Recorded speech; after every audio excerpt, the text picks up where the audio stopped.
Jesse Ventura, thanks for coming on with us. Good to have you back here. Hi, Alex. I guess it's nice to be back, but I don't know. Mexico gets more attractive all the time.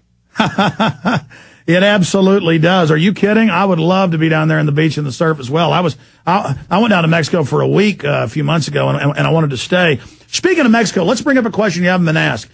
What do you think about all the hype of this flu? A couple people die and they act like it's the end of the world, and Obama saying that we may all be forced to take an inoculation in the fall. Well, it's certainly something that you don't poo-poo. Anytime you get a type of sickness like this, you need to pay attention to it. But I think it was completely overhyped by the media to put the country again into a scare pattern, which seems to be what the media enjoys to do now, is to cause fear and have everyone living in fear. What they need to understand is, okay, if there were 1,500 cases of it in Mexico City, yes, that's something to be very concerned about. I feel the Mexicans, I was down there, they did a terrific job with what they could do. They closed all the schools. They shut down all the soccer games. They did everything conceivably they could do. But remember, Mexico City is a city, 2 or 3 times the size of New York? Yeah, it's 30-plus million. Nearly 20 million people live there. 1,500 cases of something is not that large. And I'm not saying it shouldn't be looked at, of course. But when I came home, I went to the airport because I flew this time. They made you fill out a questionnaire, and they asked you questions about your, how you felt. And then they actually had this device where they touched it to your wrist, and it took your temperature. And they wrote that down, and if you went up to fly out, if your temperature was too high, you didn't get on the plane. Amazing. So I think Mexico did everything they could within their power when they learned that the swine flu was going around, that they did everything conceivably as a poorer nation that they could possibly do. Well, Governor, I agree with you, but I agree with the first thing you said. This was used to create hype and fear, and then to openly introduce, we might need to have martial law. There's going to be another breakout soon, and it's this whole infrastructure. Getting to the big national controversy, you've caused quite a buzz and helped really, I think, single-handedly push it back into the spotlight that Cheney and Bush committed all these crimes, ordered torture, and then burned their own underlings and sent them to prison for it, and are now denying it when we have their own memos from Gonzalez and others in Bush's speech. What should be done? What's your idea? A hearing in Congress? They'll just whitewash it. I mean, if we don't bring Bush and Cheney to justice, and if Obama covers for him, as he said he's going to, quote, move forward, and I mean, what do we do about this from your view? First of all, Alex, let's understand why the president wants to move forward. Because the Democrats are involved, too. Yes.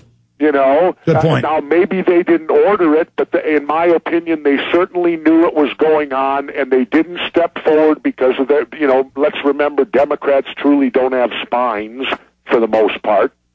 And so they condoned it and went along with it. That's why they don't want to continue with it. It's because whenever the government tells you it's time to move on, that means that both parties are involved and both of them did something wrong. They don't want you to know about it, so they want you to move on. And so that's the dilemma you're faced with. And in light of the fact that it's basically all Democrats and Republicans in the Congress and everywhere out there, they're going to move on. And we'll be left like we always are, Alex, yelling out there going, where's justice? Well, that's and my big... Justice will have been lost or blinded. Well, that's my question to you. I mean, from your perspective, how do we get out of this left-right where, as you described when we interviewed you, 2 different wrestlers, play the bad guy, the good guy, but really they're on the same team? How do we get past that and ever get these special interests and these elites out of the way that are doing this to us? Well, Alex, that's simple. The lemmings out there have to start voting for the independents. Look, we tried our asses off to get Dean Barkley elected. He did very, very well. He got over 400,000 votes. But we have to continue from there and keep going. The only way is to win elections. The only way is to not vote for Democrats and Republicans and stop being lemmings and believing it's your only choice. Absolutely. It's like a Don King. Can it be done? I don't know. Well, it's like a Don King boxing match. I mean, both fighters are owned by him, so what's the point of watching it? It's a rigged deal. Speaking of Dick Cheney. Alex, come on. So is wrestling, and that's entertaining as hell. Hey, speaking of that, you went to UFC and saw one of those events, didn't you? Do you still think it might be fake? The Ultimate Fighting? Yeah. Let me put it to you this way. Brock Lesnar, who's the champ now, right? Yes. Brock Lesnar told me that pro wrestling is tougher. Really? Yeah, that kind of stuns you, doesn't it? But you know why he says it? Here's why. Brock told me pro wrestling is harder because in Ultimate Fighting, he only has to go in there for 15 minutes of hell. Then he takes 2 to 3 months rest. He trains for 2 months, and he goes back in for 15 minutes of hell. Well, in pro wrestling, you got to wrestle every night. You got to do interviews. You got to travel all over the country from one end to the other. It's the most exhausting business you can possibly be in. So that's why. Do I think they're really fighting? Yes, I do. Have you seen the movie The Wrestler? But the point is it's only for 15 minutes, and then they get a 6-month rest. Sure. Have you seen the movie The Wrestler? No, I have not. I just got back from Mexico. I want to get your take on that. Well, I can tell you this. I think that rather than what Hulk Hogan says it's about him, no, it's not. But from what I know about the film, I believe it's about Jake the Snake Roberts much more, because if you go to a movie that was a documentary called Beyond the Mat that was done by a friend of mine, Barry Blaustein, if you go watch that movie, you'll see that this character very much parallels the Mickey Rourke character in the fact that he went through ups and downs. He achieved the greatest in his career. He ended up down on the bottom again, and he had a great deal of battle with a lot of demons, including a daughter. Who in the documentary it shows Jake's rough relationship with his daughter, which very much parallels the Rourke character in the movie The Wrestler. Well, obviously it's not about Hulk Hogan. It's about a guy who's living in a trailer shack and is totally broke and has a heart attack. I mean, Hogan is something else, I guess, complete egomaniac. Oh yeah, I mean Hogan's out there saying just because the guy says brother, it's about me.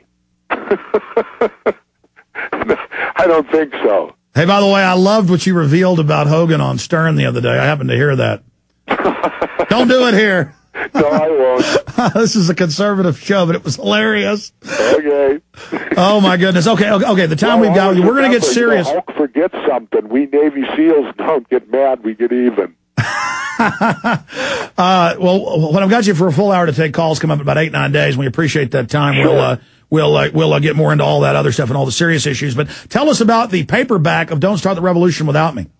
Well, I added, because the epilogue was now outdated. I don't know if they removed it, but I added a couple new chapters and we updated it, which is what they always do when a hardcover goes to paperback.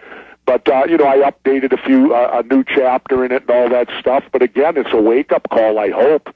I hope this country will wake up to the fact that, dissension is the greatest form of patriotism, and the fact that if you don't hold your government officials' feet to the fire, you're going to get bad government, that's good, that's not unpatriotic. And we better start taking our country back or we're going to lose it, because, Alex, to me, if we're torturing people now, that means the terrorists are winning, because they're changing America. And that's what they've set out to do. Do we really want them to win? I don't.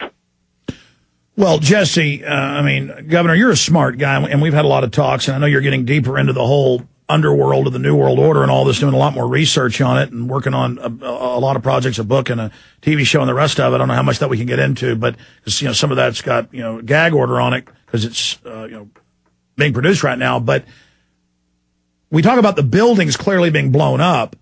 And then the question is, who could put them in there? Who could do it? I know you've been in Mexico, but now they've had top scientists, 2 peer-reviewed journals, top Dutch physicists have come out, international news, BBC, national TV in Europe, confirming they actually got the thermate samples from the buildings. They were blown up with explosive thermate. Then you have the folks at NIST that are covering all this up. There still happen to be 3 of the top 7 or so experts in explosive thermate in the world. So come on, this whole terrorist thing, it's a fraud. They've used this to take our liberties, to take our freedoms. And the same elite that was in control when Bush was in control is in control with Obama. Aren't you worried that they're talking about going into Iran now? And aren't you worried the same global elite might stage more terror attacks? Or do you think that was just Bush?